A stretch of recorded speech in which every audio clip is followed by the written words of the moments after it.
Welcome back to another episode of Infidelity Tales Lab. We're thankful for your continued viewership. Before we begin, tell us, where in the world are you watching from? We love knowing our global reach. Now, let's dive into today's story. Chapter 1. The Homecoming. The Denver International Airport hummed with its usual chaos as Master Sergeant Ryan Mitchell stepped off the military transport, his duffel bag slung over his shoulder. 3 months in classified operations across Eastern Europe had aged him, adding new lines around his steel-gray eyes and a slight limp from shrapnel that had found its mark in Ukraine.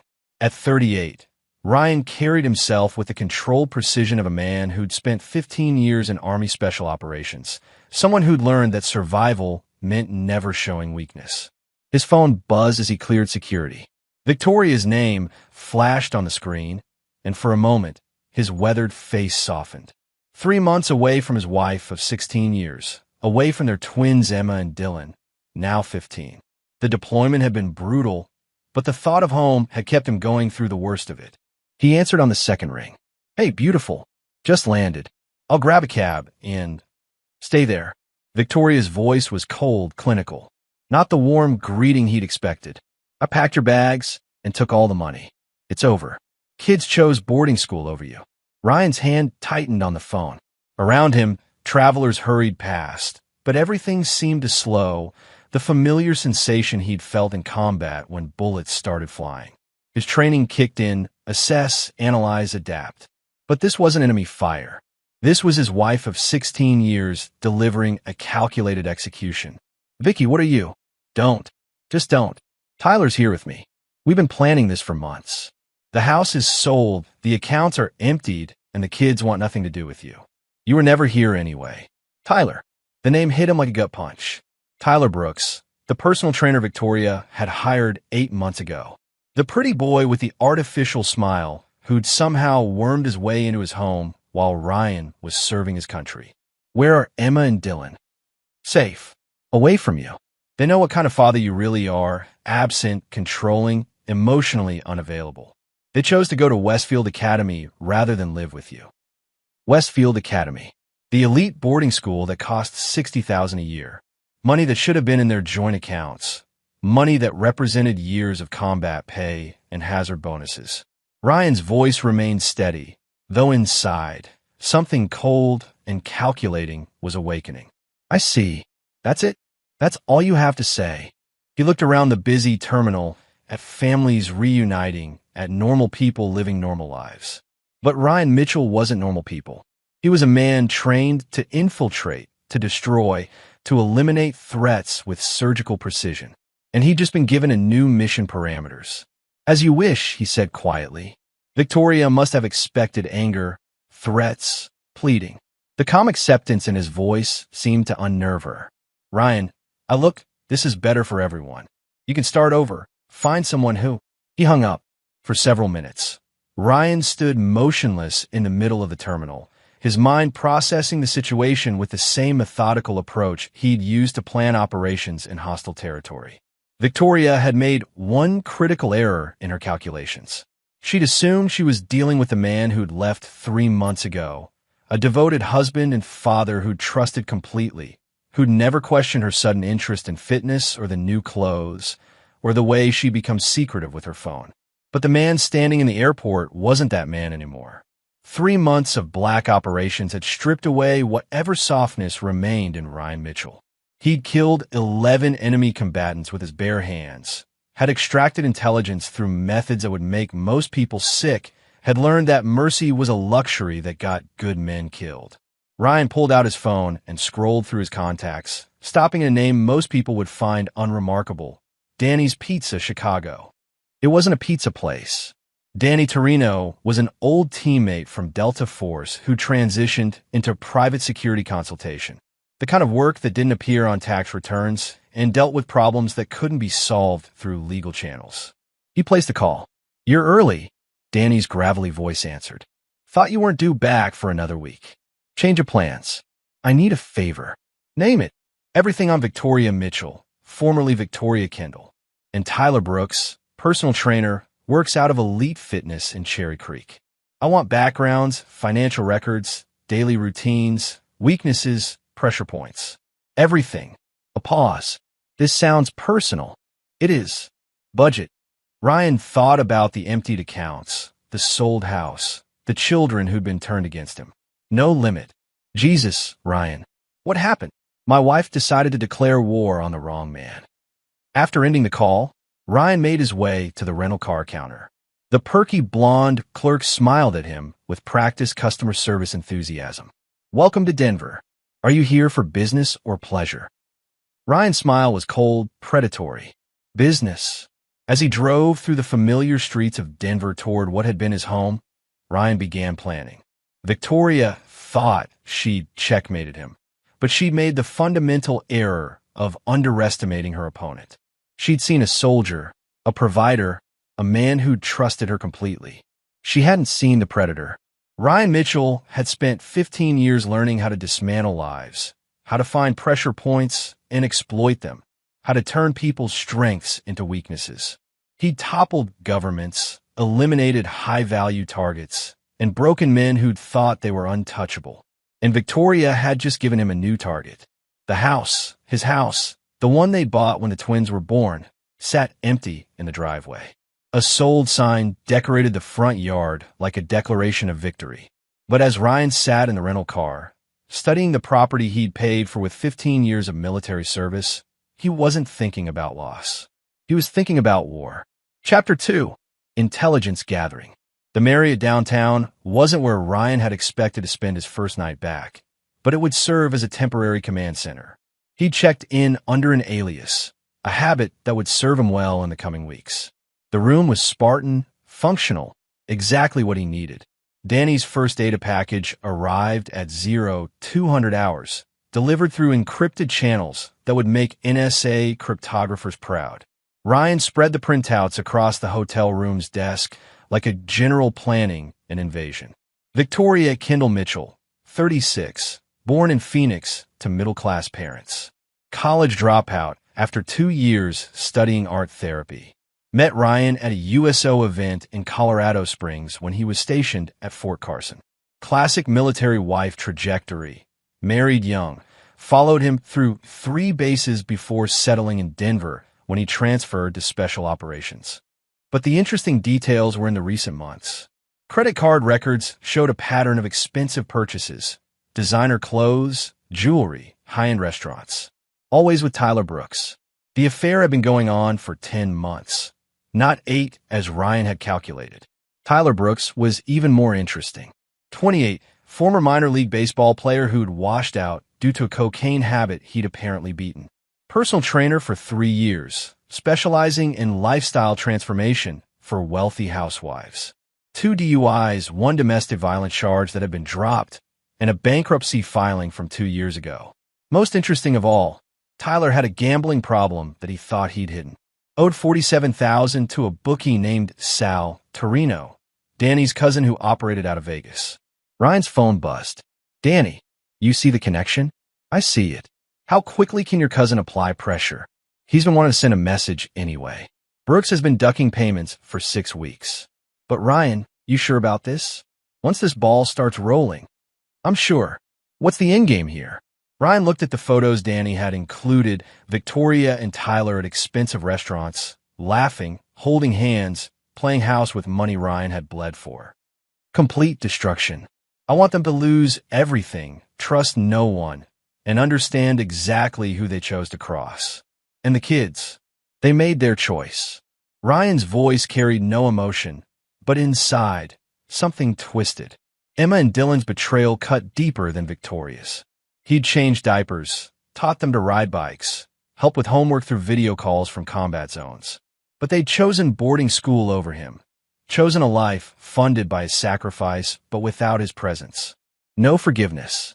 Not for traitors. The next morning, Ryan began his reconnaissance.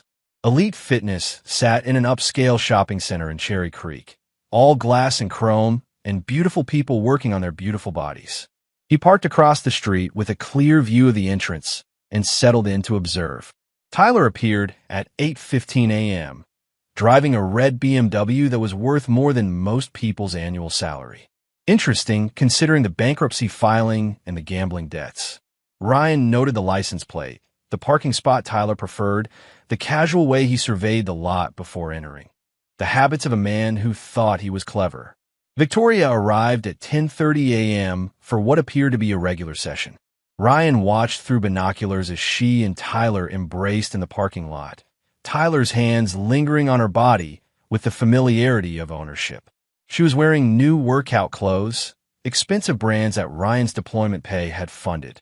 They were so confident, so comfortable in their betrayal. They thought they'd won. Ryan's phone vibrated with a text from Danny. Package delivered to Vegas. Sal's boys are en route. Phase 1 was beginning. At 11:45 a.m., Ryan called Westfield Academy. The receptionist was helpful. Wealthy parents paid for excellent customer service. "I'd like to confirm enrollment for Emma and Dylan Mitchell," he said, using his command voice. "Their mother handled the arrangements, but I want to ensure everything's in order." "Of course, Mr. Mitchell." "Yes, they're both enrolled for the fall semester. Full tuition was paid in advance. $96,000 for both children." $96,000. Money from the accounts Victoria had emptied. Money he'd earned dodging bullets in Ukraine. And the contact information on file? Victoria Mitchell and Tyler Brooks as emergency contacts. "Should we add your information as well?" Ryan paused.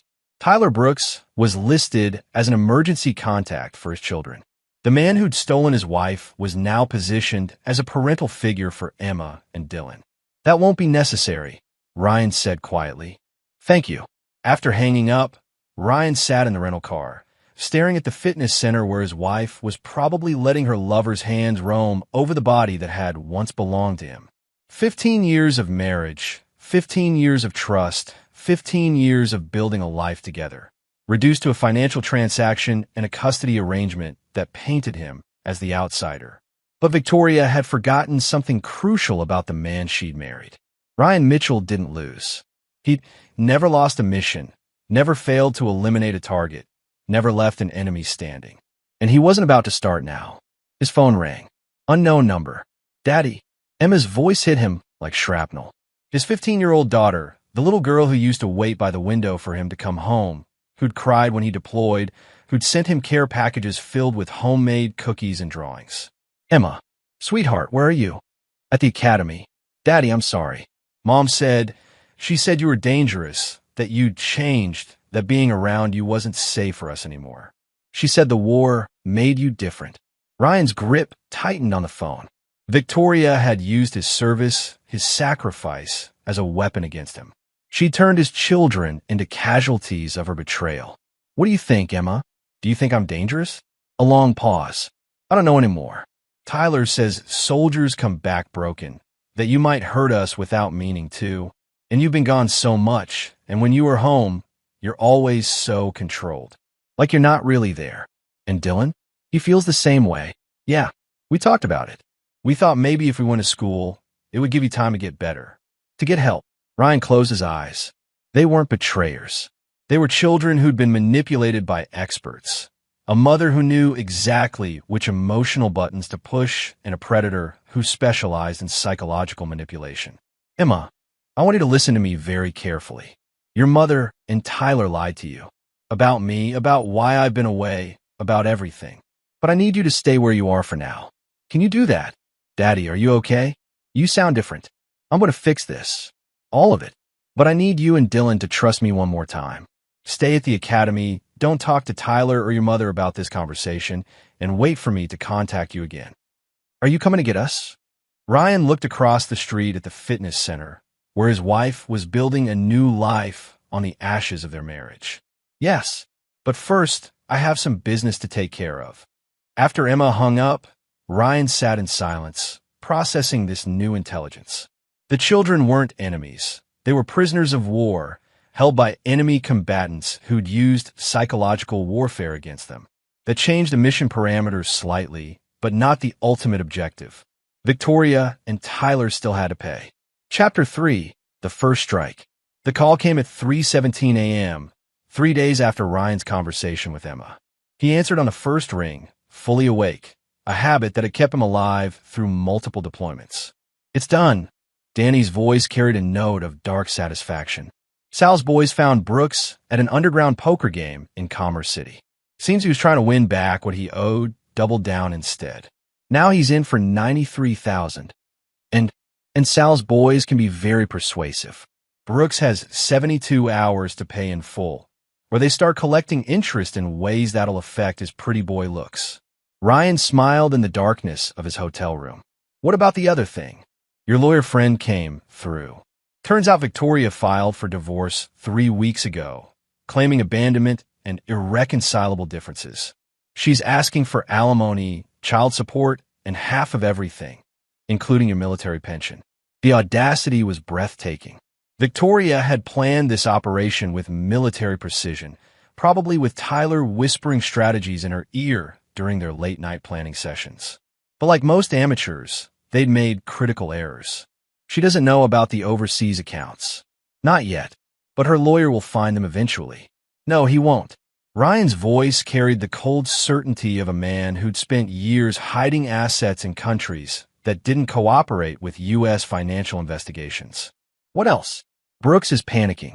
He's been calling Victoria every hour since Sal's boys visited. Apparently, he's been lying to her about his finances. She thinks he's wealthy. Perfect. Ryan had always believed that the best way to destroy an enemy was to turn their own weapons against them. Victoria and Tyler's relationship was built on lies, greed, and mutual manipulation. All Ryan had to do was apply pressure in the right places and watch them tear each other apart. The next morning, Ryan positioned himself at a coffee shop across from Elite Fitness, watching Tyler's increasingly erratic behavior. The pretty boy was sweating despite the air conditioning, checking his phone constantly, jumping every time the door chimed. Fear was a beautiful thing to watch in an enemy. At 11:30 a.m., Victoria arrived for her regular session. Ryan observed through high-powered binoculars as Tyler immediately cornered her in the parking lot. Even from a distance, it was clear the conversation was heated.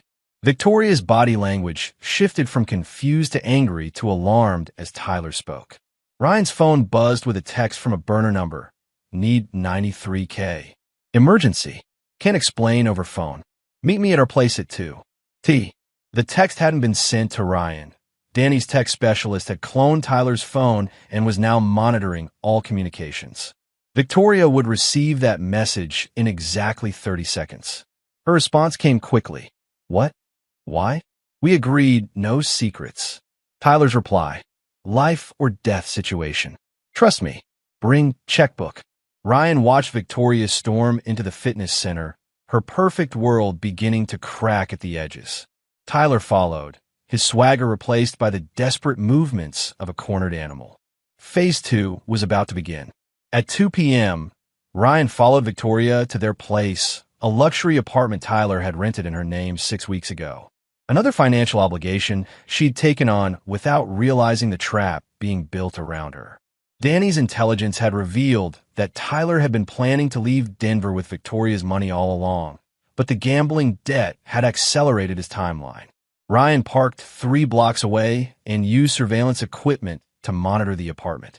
The argument that erupted was spectacular. $93,000? Victoria's voice carried through the thin walls. Are you insane? That's almost everything I have left. Baby, you don't understand. These people will kill me if I don't pay. What people? You told me you had money. You told me you were successful. I am successful. This is just a temporary setback. Once your divorce is final, we'll have millions from your husband's military benefits. My husband doesn't have millions. He does. I've seen the paperwork. Military contractors make serious money, and he's been deployed for years.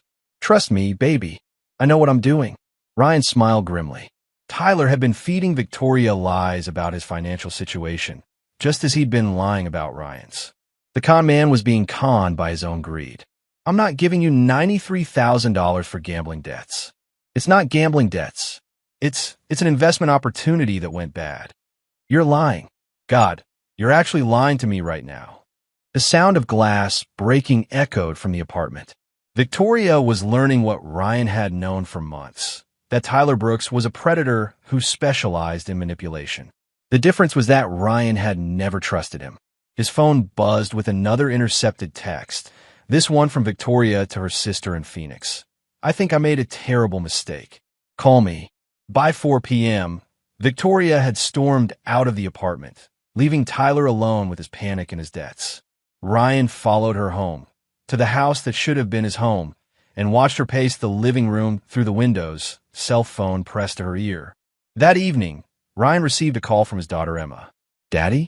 Something weird happened today. Tyler came to the school to pick up some papers Mom asked him to get from our admissions file. But when the office called to confirm, Mom said she never asked him to do that. What kind of papers? Financial stuff. Bank statements, the tuition payment records. The office wouldn't give them to him, but he seemed really upset. Tyler was making moves, trying to access information about Victoria's remaining money. The pressure was working exactly as Ryan had planned. Emma, I need you to do something for me. Don't trust Tyler Brooks. If he contacts you or Dylan for any reason, don't talk to him. Can you do that? Mom says we're supposed to treat him like family. Your mother is wrong about Tyler. She's going to figure that out soon, but I need you and Dylan to be careful until she does. Daddy, are you and Mom really getting divorced? Ryan looked out his hotel window at the Denver skyline, at the city where he'd thought he'd build a life with a woman he'd loved since he was 22. Yes, sweetheart, we are. Because of Tyler? Because your mother chose someone else over our family. I'm sorry, Daddy. I should have seen it. Dylan and I should have known. You're children. It's not your job to protect your parents from their own choices. But I promise you this. When this is over, you'll understand exactly who your mother really is and why Daddy had to fix things. After hanging up, Ryan reviewed Danny's latest intelligence report. Tyler had maxed out 2 credit cards trying to make a partial payment to Sal Torino.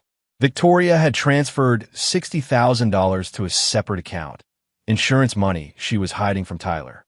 And both of them were starting to realize that their perfect plan was collapsing. But Ryan wasn't done. Not even close. The real war was just beginning. Chapter 4, Pressure Points. Sal Torino's boys found Tyler Brooks at 6:23 a.m., leaving his apartment building for what he'd thought was a discreet morning jog. They were professionals. No unnecessary violence. Just a clear message delivered with surgical precision. By 6:45 a.m., Tyler was sitting in his BMW with a dislocated shoulder and the understanding that his 72 hours had become 24 hours. Ryan watched the encounter from a rooftop position 2 blocks away, using military-grade surveillance equipment.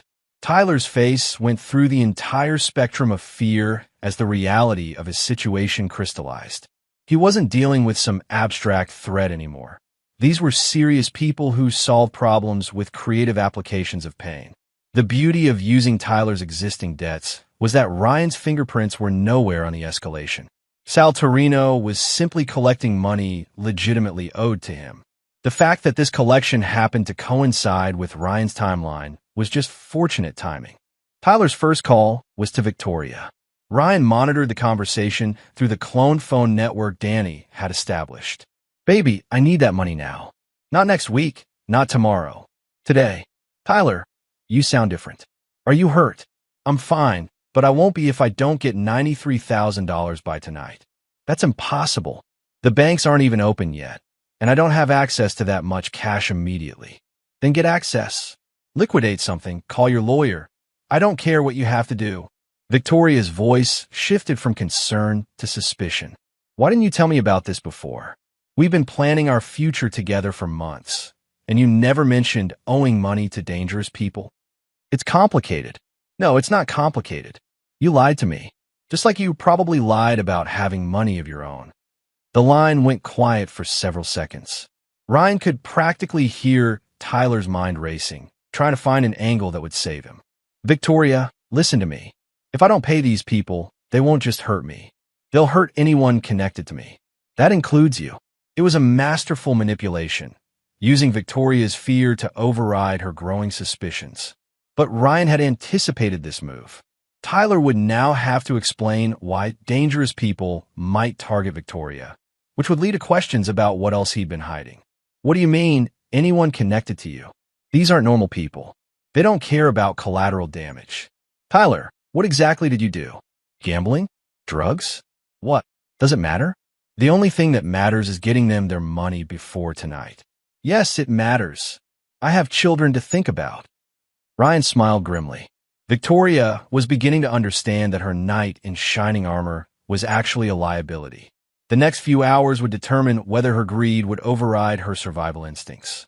At 9:15 a.m., Victoria appeared at her bank. Ryan watched from across the street as she spent 45 minutes in heated conversation with a manager, trying to access funds that weren't immediately liquid. Her body language telegraphed frustration and growing panic. Her next stop was her lawyer's office, the same attorney who was handling her divorce proceedings against Ryan. Through Danny's connections in the legal community, Ryan had already learned that Victoria's legal strategy was based on Tyler's assurances that Ryan was hiding millions in military contractor payments. The lawyer, Robert Henley, was about to have a very interesting conversation about the gap between his client's expectations and financial reality. At 11:30 a.m., Ryan's phone buzzed with an update from Danny. Henley just called his investigator off the military contractor angle. Apparently, your wife's boyfriend's financial advice isn't as solid as advertised. The pressure was building exactly as Ryan had calculated. Victoria was learning that Tyler had no money. Tyler was learning that Victoria didn't have enough money to save him, and both were starting to realize that their information about Ryan's assets was worthless. But Ryan wasn't content to simply watch his enemies destroy each other. He wanted them to understand that their destruction wasn't random bad luck. It was the consequence of declaring war on the wrong man. At 2 p.m., Tyler received a text message from an unknown number. Your girlfriend used to be married to someone much more dangerous than us. Ask her about Ryan Mitchell's real job. A friend. The message wasn't signed by Sal's organization. It was a freelance edition that Ryan had authorized through Danny's network. Within 30 minutes, Tyler was calling Victoria in a panic. Baby, who exactly is your husband? What'd he do in the military? He's Army Special Forces. What? What kind of special forces? I don't know the details. He never talked about his missions. Tyler, why are you asking this now? Someone just told me that your husband is more dangerous than the people I owe money to. What does that mean? Ryan could hear the fear creeping into Tyler's voice. The pretty boy was starting to understand that he might have chosen the wrong enemy. Ryan isn't dangerous to civilians. He's a soldier. What kind of soldier? The kind that does things other soldiers can't do. Jesus Christ, Victoria. You never thought to mention that your husband kills people for a living. Ex-husband. And he kills terrorists, not personal trainers. Are you sure about that? The line went quiet. Ryan could practically hear Victoria's mind working, remembering conversations about classified operations, about missions Ryan couldn't discuss, about the way he sometimes woke up in the middle of the night with his hand reaching for weapons that weren't there. Tyler, you're scaring me. I'm scaring you? I'm the one who might get killed tonight. Then give them something else. Negotiate. You can't negotiate with these people. And apparently, you can't negotiate with your husband either. Ryan ended the surveillance session and drove to his next appointment. Dr. Patricia Reeves, child psychologist and family counselor, had an office in an upscale professional building downtown. According to Danny's research, she was the therapist Victoria had been using to prepare Emma and Dylan for the divorce. The receptionist was professional but curious when Ryan introduced himself as the children's father and requested an immediate consultation. Mr. Mitchell? Mrs. Mitchell mentioned you might be resistant to family counseling. Did she? What else did she mention? Perhaps I should have Dr. Reeves explain. No, I'd like to hear what my wife told you about me. The receptionist looked uncomfortable. She expressed concerns about your mental state following your deployment. PTSD, anger management issues, potential for violence. Ryan nodded slowly. Victoria had been building a case against him with the therapist, creating a paper trail that would support her claims of an unstable, dangerous father. I see. And what did my children tell Dr. Reeves about these supposed issues? I really can't discuss. Let me save us both some time. Ryan pulled out his phone and played a recording of his conversation with Emma, the one where she questioned Tyler's motives and expressed confusion about her mother's claims. This conversation took place 3 days ago. As you can hear, my daughter doesn't sound afraid of me. She sounds confused about why adults she trusted have been lying to her. The receptionist stared at him with new understanding. I'll see if Dr. Reeves can fit you in immediately. Dr. Reeves was a competent professional who'd been fed a carefully constructed narrative by Victoria and Tyler. But 15 minutes into their conversation, it became clear that the children's actual responses hadn't matched the psychological profile she'd been led to expect. Your children seem remarkably well-adjusted for kids, supposedly traumatized by an unstable father, Dr. Reeves admitted. They express concern for your well-being, but not fear of your behavior, because they have no reason to fear me. They've been manipulated by two adults who needed them out of the way while they dismantled our family. These are serious accusations, Mr. Mitchell. Doctor, I've spent 15 years protecting this country from people who specialize in psychological manipulation. I recognize the tactics when they're used against my own children. What do you want from me? I want you to stop treating my children as victims of abuse that never happened. They're victims of manipulation and lies, but not from me. Dr. Reeves studied his file for several minutes. I'd like to schedule individual sessions with Emma and Dylan, without their mother present. Good. But doctor, when you're writing your reports, remember that family court judges don't like therapists who fail to recognize parental alienation when it's happening right in front of them. By 5 p.m., Tyler's 24 hours were down to 6 hours. Victoria had managed to liquidate some investments and withdraw $68,000. Not enough to save Tyler, but enough to make her a target if she refused to hand it over. Ryan's phone buzzed with one final intercepted conversation. Tyler, I can't get the full amount. $68,000 is everything I can access immediately. Then I'm dead. Maybe we should call the police. And tell them what? That I owe money to people who don't exist on paper? Victoria, you don't understand how this works. Then explain it to me. These people, they're connected.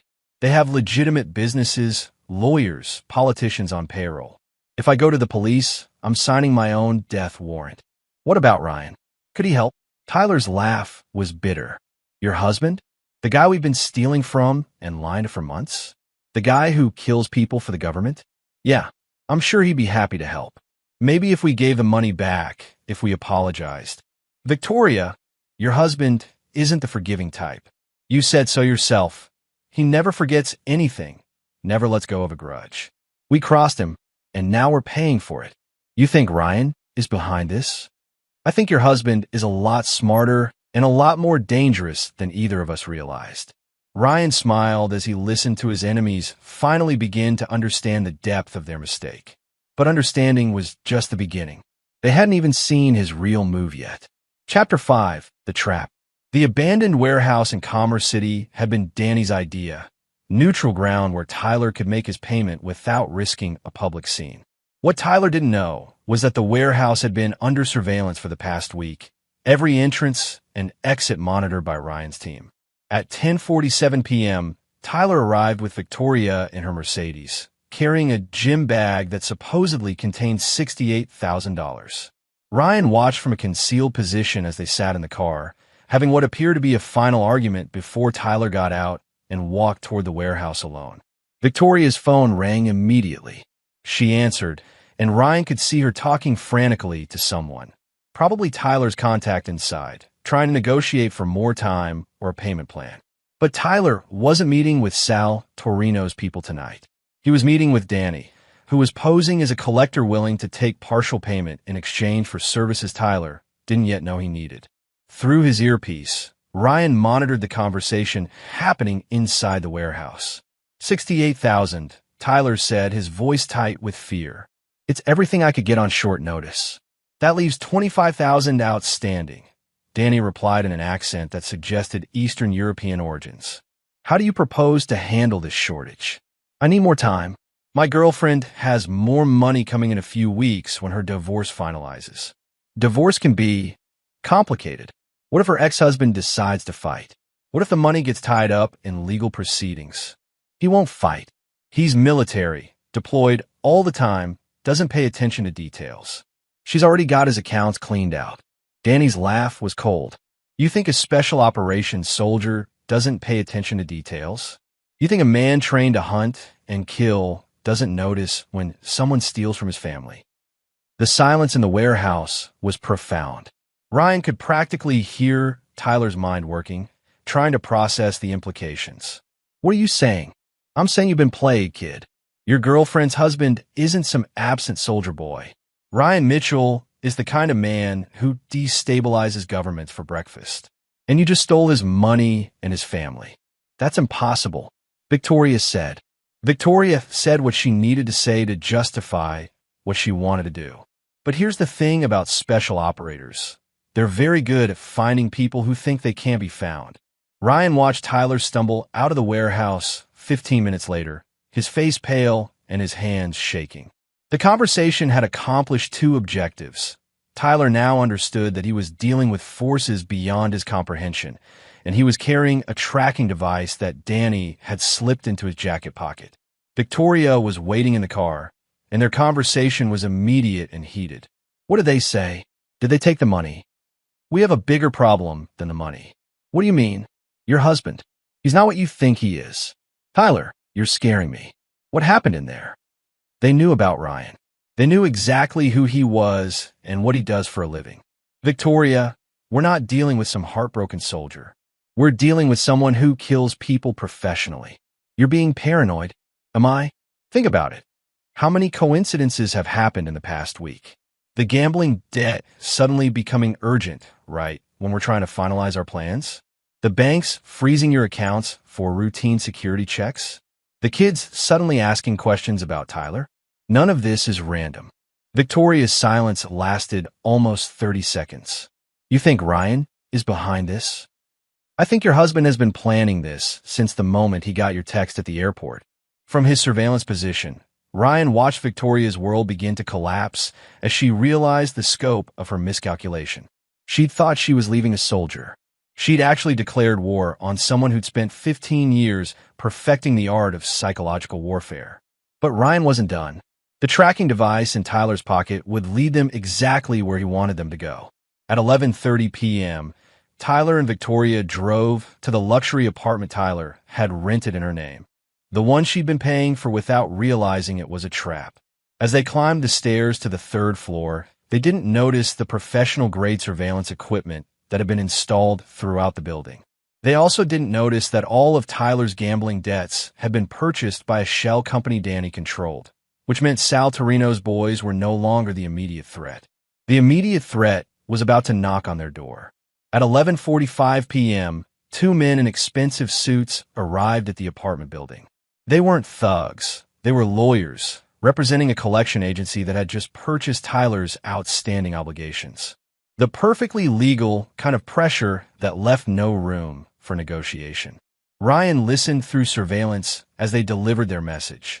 Tyler Brooks now owed $93,000 plus interest and fees to Mountain West Financial Recovery, LLC. Payment was due in full within 24 hours, where the company would begin asset seizure proceedings against both Tyler and any co-signers on his obligations. Co-signers? Victoria's voice was shrill. What co-signers? The lawyers explained that the apartment lease Tyler had rented in her name included a personal guarantee clause that made her liable for any debts Tyler incurred while residing at the property. The clause was buried in the fine print of a 60-page document she'd signed without reading. That's not legal. Ma'am, you signed a document. We have your signature notarized and witnessed. You guaranteed Mr. Brooks' financial obligations. Ryan had to admire the elegance of the trap. Tyler had thought he was clever, putting the apartment in Victoria's name to protect his own credit. Instead, he created a legal liability that now threatened everything she had left. We need to call my lawyer, Victoria said. Your lawyer, one of the attorneys replied, is the one who referred this case to our firm. Apparently, there are questions about potential fraud in your divorce proceedings that require immediate resolution. Victoria's divorce lawyer, the same Robert Henley who'd been building her case against Ryan, had just become part of the problem instead of the solution. Danny's investigation had revealed that Henley had a gambling problem of his own, one that made him susceptible to pressure from the same financial networks that now own Tyler's debts. By midnight, Victoria and Tyler were trapped in a legal maze that threatened to consume everything they'd stolen and everything they hoped to steal. But Ryan still had one more card to play. His phone buzzed with a text to Tyler's phone. Building is surrounded. Exit through roof access. Trust no one. Anonymous. Ryan watched through thermal imaging as Tyler and Victoria received the message. The paranoia that had been building for days finally reached critical mass. They were now seeing threats everywhere, trusting no one, and making increasingly desperate decisions. At 12:15 a.m., they climbed to the roof of the apartment building, carrying hastily packed bags and looking like refugees fleeing a war zone, which in a sense they were. From his position 3 blocks away, Ryan observed their escape through night vision equipment. They had no plan, no destination, and no understanding of how completely they'd been outmaneuvered. But most importantly, they were now moving toward the location where Ryan wanted them to be for the final phase of his operation. The abandoned mining facility in the mountains outside Denver had been chosen specifically for its isolation and its history. 30 years ago, it had been a profitable silver mine. Now it was a ghost town where people could disappear without anyone asking questions. Tyler and Victoria would drive through the night, following a route that had been carefully planned to lead them to exactly the wrong place at exactly the right time. And when they arrived, Ryan Mitchell would be waiting for them. The war was almost over. Chapter 6: The Pursuit. The mountain road to Silverdale was treacherous on a good day, narrow, winding, with a 100-foot drop on one side and unmarked mining shafts on the other. At 2:30 a.m., with Tyler driving Victoria's Mercedes and both of them operating on pure adrenaline and terror, it was a death trap waiting to happen. Ryan followed at a distance, using night vision and GPS tracking to monitor their progress. The tracking device Danny had planted was working perfectly, showing their route as a moving dot on his tactical display. They were taking exactly the path he'd anticipated, the one that led to the abandoned Silverdale mining complex. Through intercepted phone calls, Ryan had learned that Tyler believed they were heading to a safe house provided by someone who owed him a favor. In reality, the anonymous contact who'd given him the location was another of Danny's assets, and the safe house was the site where Ryan intended to end this war permanently. Victoria's phone rang every 15 minutes. Calls from her lawyer, her bank, the private school where Emma and Dylan were enrolled. Each call brought worse news. Henley had discovered that several documents in her divorce filing contained false information about Ryan's assets. The bank was freezing her remaining accounts, pending an investigation into potential money laundering. The school was asking questions about the legitimacy of the tuition payments. Everything Victoria had built over the past 10 months was collapsing simultaneously, and she was beginning to understand that the collapse wasn't coincidental. Tyler, we need to go to the police. And tell them what? That we think my girlfriend's ex-husband is orchestrating a conspiracy against us? They'll laugh us out of the station. Then what do? We get to the safe house, we lay low for a few days, and we figure out our next move. What if there is no next move? What if Ryan planned all of this? Then we're already dead. Ryan smiled grimly as he listened to their conversation. They were finally beginning to grasp the scope of their situation, but their understanding was still incomplete. They thought they were fleeing from Ryan's revenge. They didn't realize they were walking directly into it. At 3:15 a.m., the Mercedes turned off the main highway onto the unpaved road that led to Silverdale. The mining complex was still 12 miles ahead, but this was where Ryan's plan entered its final phase. He activated a signal jammer that cut off all cell phone communication in a 5-mile radius. Tyler and Victoria were now isolated, unable to call for help or contact their mysterious benefactor. More importantly, they couldn't receive the messages that would warn them they were driving into a trap. The Silverdale mining complex had been abandoned since 1987, when a combination of declining silver prices and environmental concerns had forced its closure. The main buildings were intact, but empty, perfect for hosting conversations that required absolute privacy. Ryan arrived 30 minutes before Tyler and Victoria, using the time to position surveillance equipment and prepare the site. The main office building would serve as his command center, offering clear sight lines to all approaches while providing cover and concealment. At 4:02 a.m., the Mercedes headlights appeared at the bottom of the access road. Ryan watched through night vision as Tyler drove slowly up the winding path, clearly nervous about the isolation and the condition of the buildings. They parked in front of the main office and sat in the car for several minutes, arguing about whether to approach the building or wait in the vehicle. Finally, Tyler got out and walked toward the entrance, calling out for someone named Marcus, the fictional contact who'd supposedly arranged their sanctuary. The building was empty, of course. Tyler spent 10 minutes searching the first floor before returning to the car to report that no one was there. "This doesn't feel right," Victoria said. "Why would Marcus tell us to come here if he's not here? Maybe he's running late. Maybe he got held up. Or maybe this whole thing is a setup." Tyler's phone buzzed with a text message, the last communication he would receive that night. "Change of plans. Meet at Building 3. Come alone. M." Building 3 was the old processing facility, a concrete structure built into the hillside that had once housed the equipment for extracting silver from raw ore. It was also where Ryan was waiting. Tyler made the walk alone, leaving Victoria in the car with the engine running. Ryan observed his approach through thermal imaging, noting the slight tremor in Tyler's hands and the way he kept looking over his shoulder. The processing facility was dark except for a single battery-powered lantern that Ryan had placed in the center of the main floor. Tyler called out as he entered, his voice echoing off the concrete walls. "Marcus? I'm here. Where are you?" "Marcus isn't coming." Ryan stepped out of the shadows, and Tyler spun around, his face going pale in the lantern light. For several seconds, neither man spoke. Tyler was face to face with the husband he'd betrayed, the soldier he'd underestimated, the enemy he'd thought he could defeat through manipulation and lies. "Hello, Tyler." "Ryan. Jesus, how did you find you? I've been tracking you since you left the apartment. Actually, I've been tracking you since you started fucking my wife." Tyler took a step backward, his hand reaching for his phone before remembering that the cell service was dead. "Look, man, I know you're angry, but..." "Angry?" Ryan's laugh was cold. "Tyler, anger is what I felt when I first read Victoria's text. What I'm feeling now is something much more focused. We can work this out. Victoria still loves you. She was confused, scared about you being gone all the time. I took advantage of that, and I'm sorry." "No, you're not sorry. You're terrified. There's a difference." Ryan began walking slowly around Tyler, staying just outside the circle of lantern light. The psychological effect was immediate.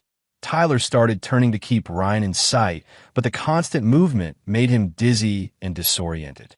"You made several critical errors in your planning, Tyler. Would you like me to explain them?" "Ryan, please."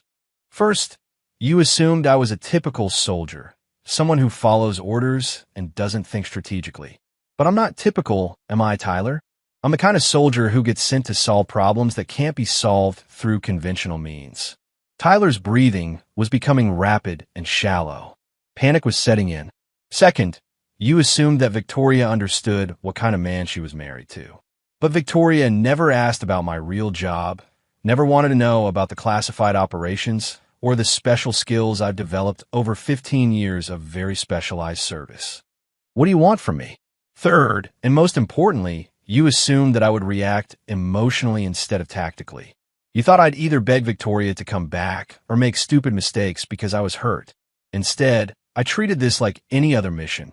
Ryan stopped circling and stood directly in front of Tyler, close enough that the younger man could see the absolute absence of mercy in his eyes. "And my missions always succeed, Tyler. Always. Are you going to kill me? That depends on your answer to one question. Where are my children? What? Emma and Dylan. Were they really? Because I know they're not at Westfield Academy anymore." Tyler's confusion was genuine. "They're at the academy. Victoria enrolled them 3 weeks ago. I called the school this afternoon. They've been withdrawn. Victoria pulled them out yesterday and told the administration they were transferring to a private facility in Switzerland." The color drained from Tyler's face. "That's impossible. Victoria never mentioned. Victoria has been planning to disappear with my children and whatever money she could steal.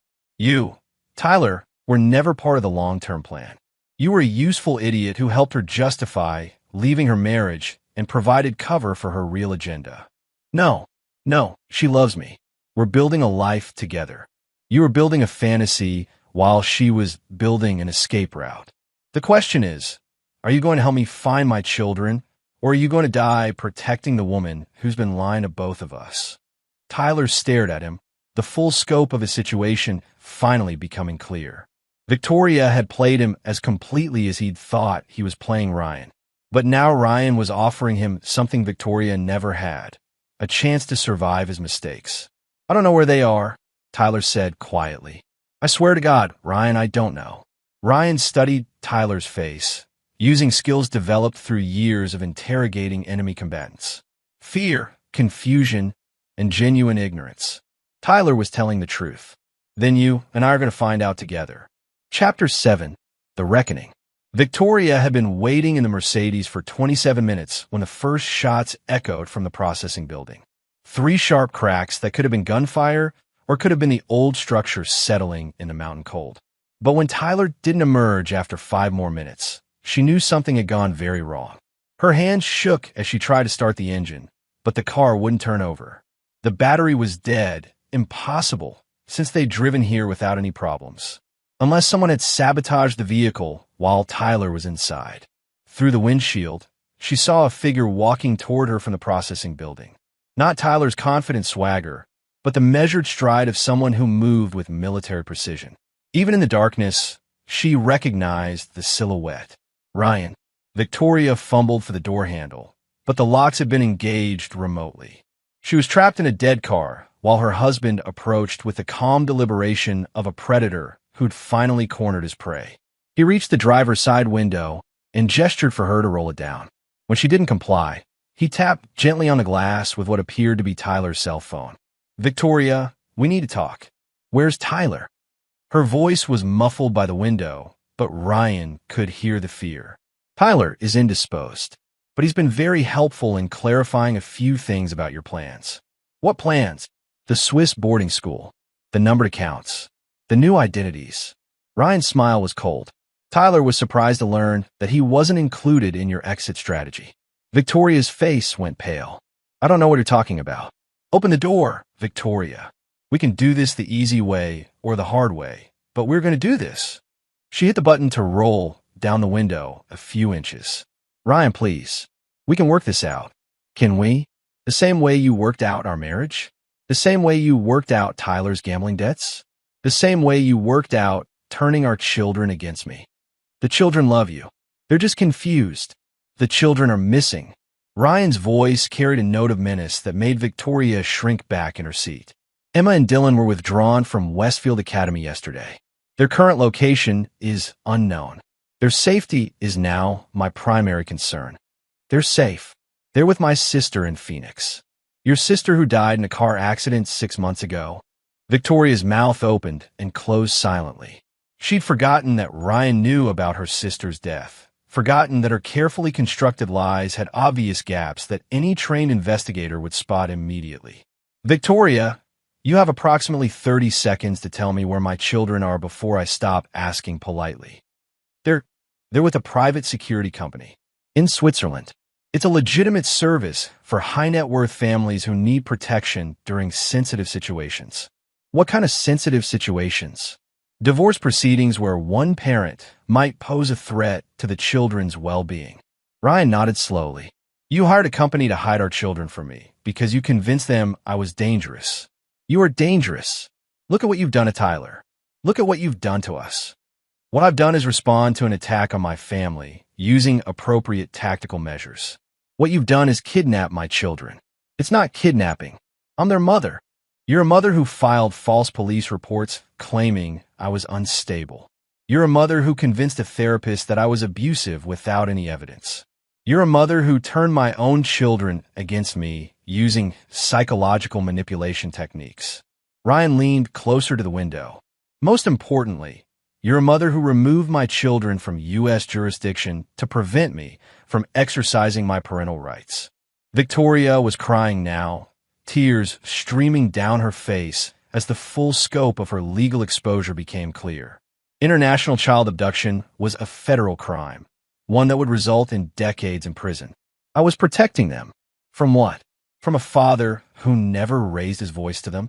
From a father who never missed a school play or soccer game when he was in the country.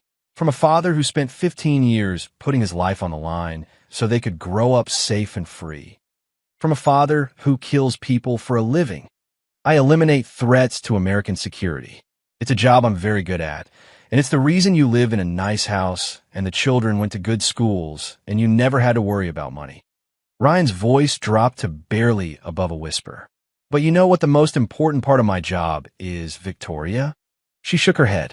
Finding people who don't want to be found. Extracting assets from hostile environments. Recovering stolen property. He smiled. You've just given me a new mission. Ryan, please. We can fix this. I'll bring them back. We'll go to counseling. We'll work it out. No, we won't.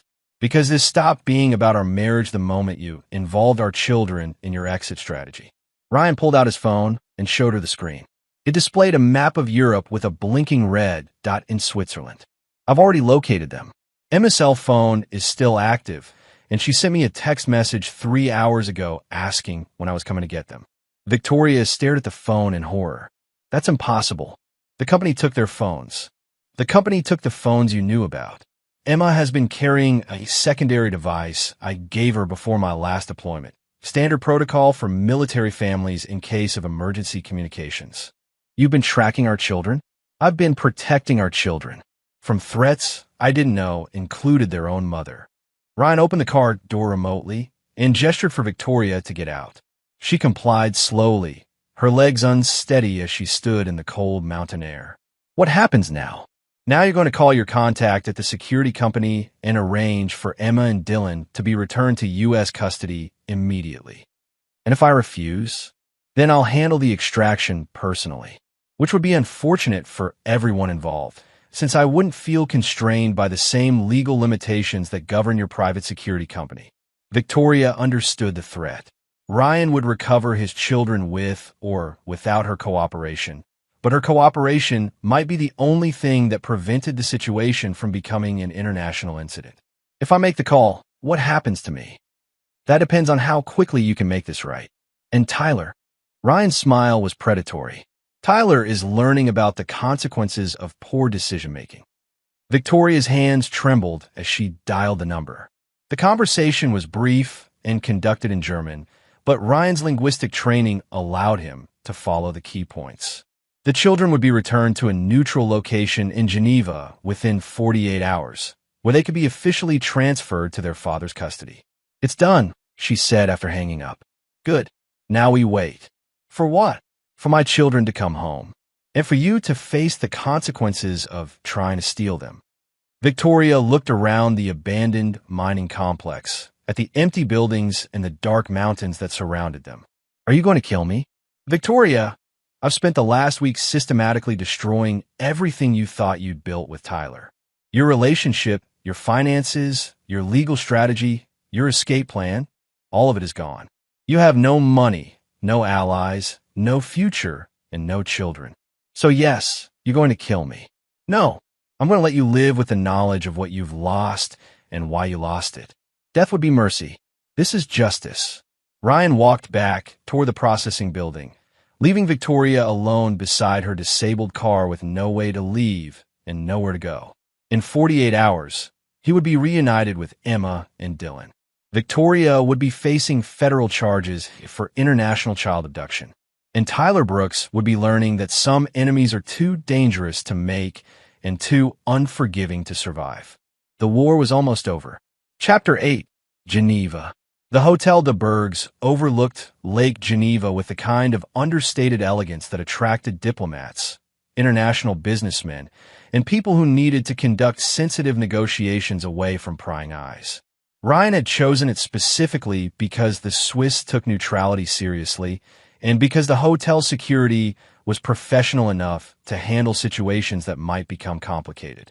Emma and Dylan were waiting in the lobby when Ryan arrived, flanked by 2 representatives from Securitas International, the private company Victoria had hired to protect them. The children looked tired, confused, and significantly older than the 15-year-olds he'd left behind 3 months ago. Emma saw him first and broke away from her handlers, running across the marble floor to throw herself into his arms. Dylan followed more slowly, his face a mixture of relief and uncertainty. "Daddy," Emma whispered against his chest. "We didn't know what was happening. They said, Mom, send us here for our safety, but then no one would tell us when we could come home." Ryan held both children, feeling something inside him shift from cold tactical calculation to protective fury. Victoria hadn't just betrayed him. She traumatized their children by turning them into pawns in her escape strategy. "It's over now," he said quietly. "You're safe, and you're coming home with me." The Securitas representatives approached with professional courtesy. Ryan noted their positioning, their equipment, and their obvious discomfort with the situation.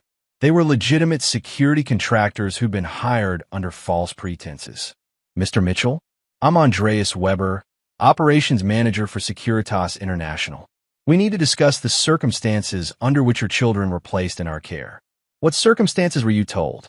"That you were psychologically unstable following military deployment and posed a potential threat to their safety.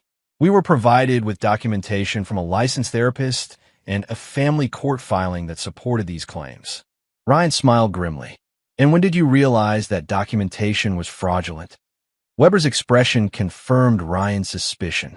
"When our background investigation revealed that you hold multiple commendations for psychological stability under extreme stress, and that no family court in Colorado has any record of proceedings involving you or your children."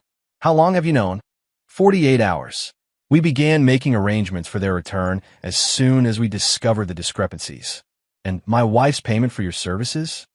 "The accounts she used to pay our fees have been frozen by international banking authorities. We're currently investigating potential money laundering violations."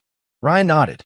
Even in Switzerland, Victoria's financial manipulations were catching up with her. The money she'd used to hire the security company had been traced back to accounts connected to Tyler's gambling debts and the fraudulent loans he'd taken out in her name. "Mr. Mitchell," Weber continued, "we need to understand what happened to Mrs. Mitchell and her associate. Our last contact with them was 72 hours ago. They're being dealt with through appropriate channels." Meaning they're no longer your concern."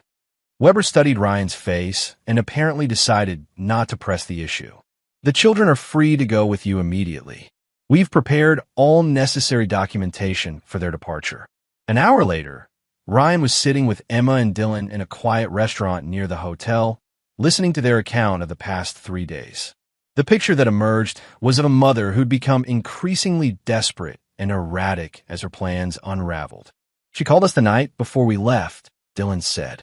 "She was crying, saying that you were dangerous, that you'd been changed by the war, that we needed to be somewhere safe until she could get help for you."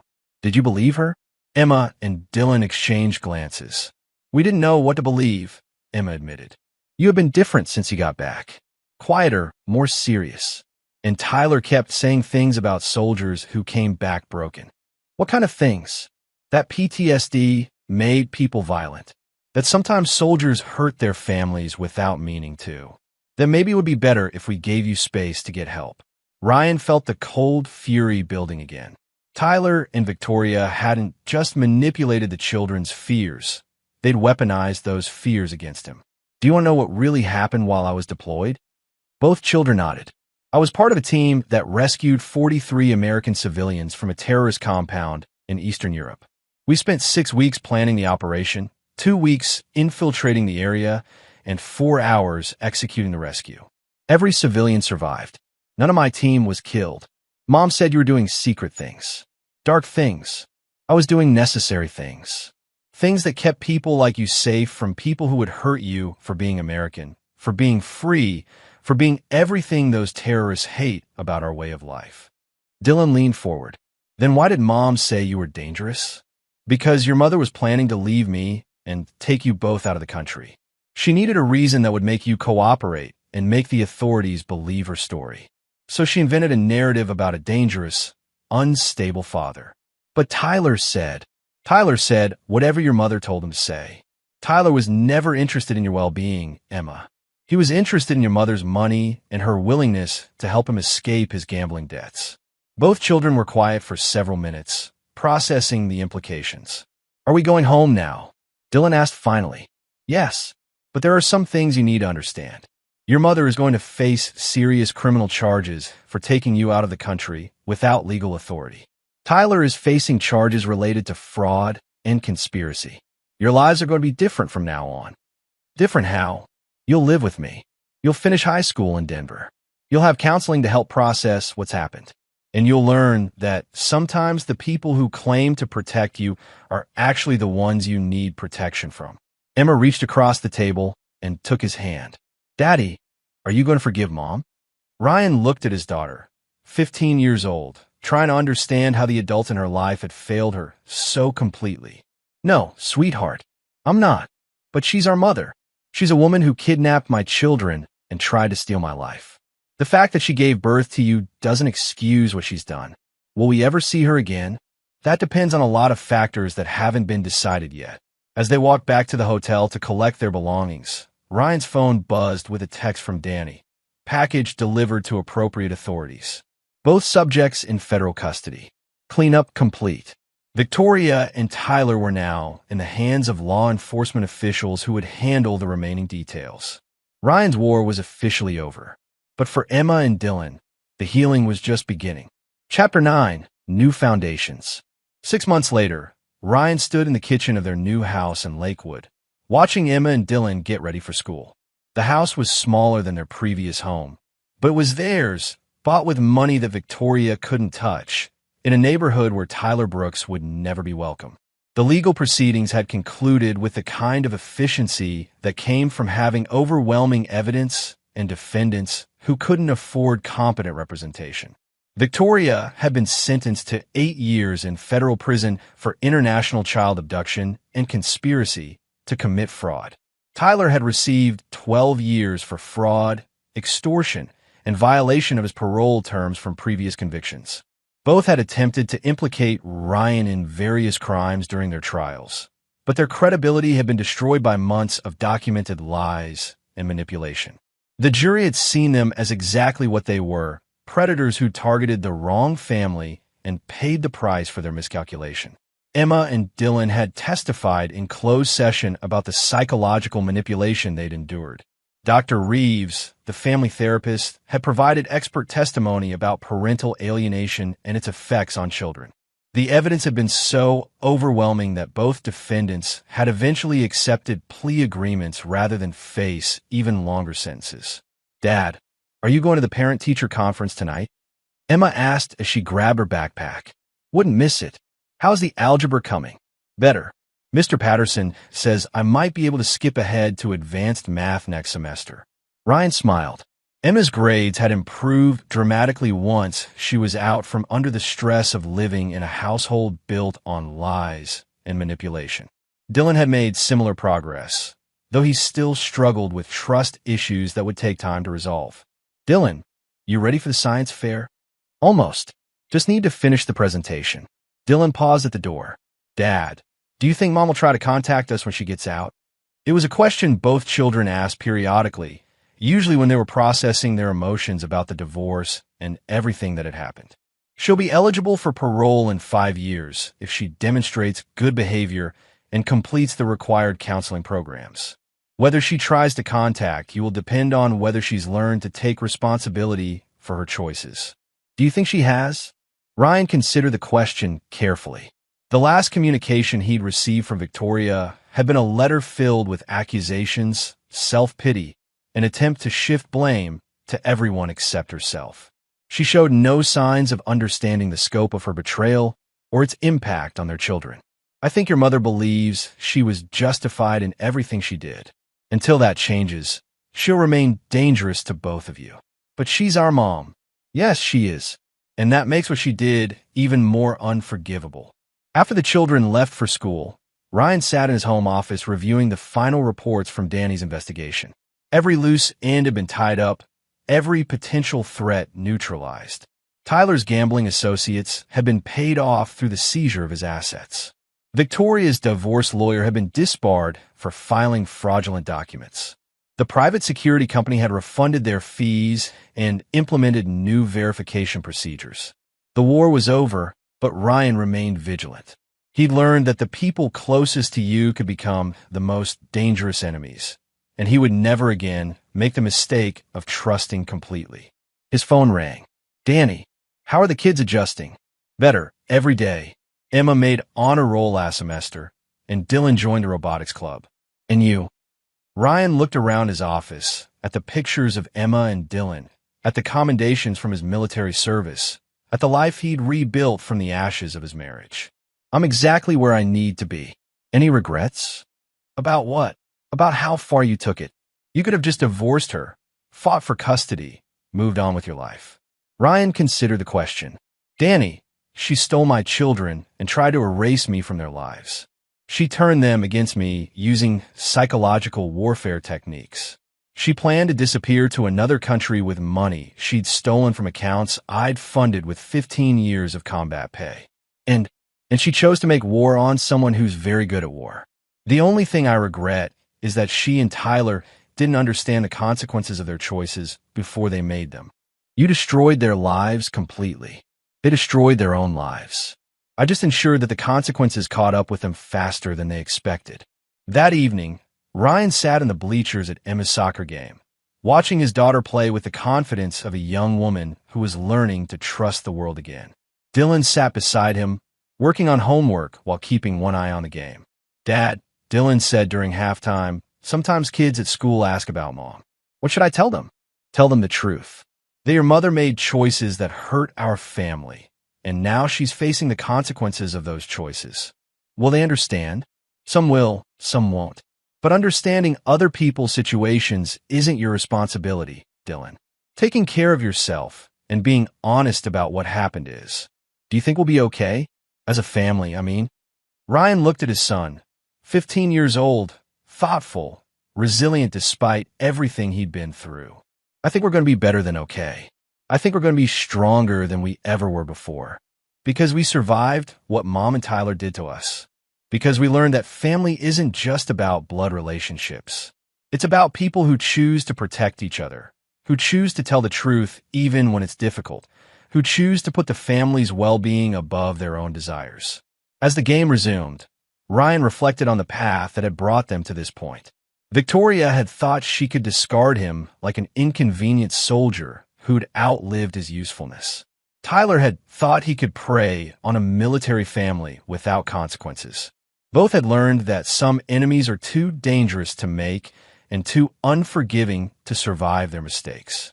But for Ryan, Emma, and Dylan, survival wasn't enough anymore. They were building something new, a family based on truth, trust, and the understanding that some bonds can only be forged in the fire of shared adversity. The war was over. Their real life was just beginning.